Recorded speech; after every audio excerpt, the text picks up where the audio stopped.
Sure, your living room might be pretty well put together. You might have a great sofa or recliner, a big screen TV, and a little robot that picks up your stray potato chips. But without a good place to put up your feet, is your life really complete? So unless you have a coffee table that's just the perfect height, lucky you.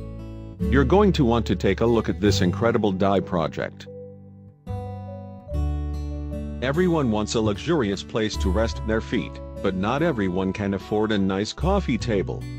If that sounds like you, this incredible dye project was created just for you.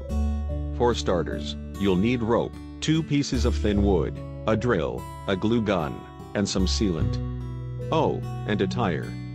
Yeah, a tire. For the first step, place the wood over the side of the tire.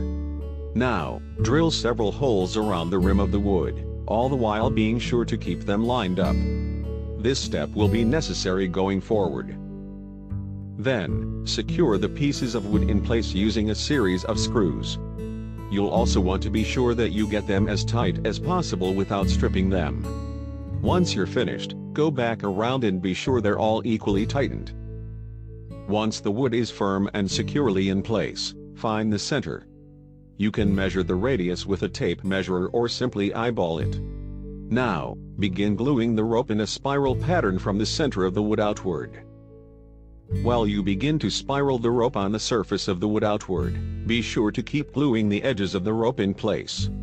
This way, it will stay perfectly in line and be held firmly by the time you finish. Once you've covered the entire top of the wooden piece, you'll continue wrapping and gluing the rope onto the tire itself. Be sure to maintain a tight spiral, as you don't want any unsightly gaps to show up between the rows.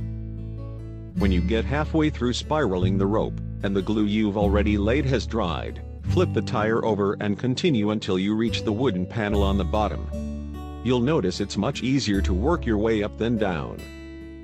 Once you've spiraled the rope around the entire circumference of the tire, you'll want to cut it and glue the end to secure the entire spiral.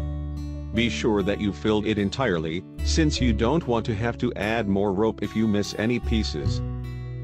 Now you're getting close to the final stage. Next, put down a layer of sealant over the rope. This will work to secure the rope in place, ensuring that it doesn't unravel while you're relaxing. When the first layer has dried, apply another one. Can you guess what this is yet? And, bam! A beautiful, rustic ottoman money literally can't buy. This easy dye project is the perfect way to dress your living room. Best of all, should the ropes get worn down from too much use, it's an easy and affordable fix. You can also add a cushion to the top if you'd like. What an incredible way to repurpose a useless old tire. I want this in my home. No, I need this.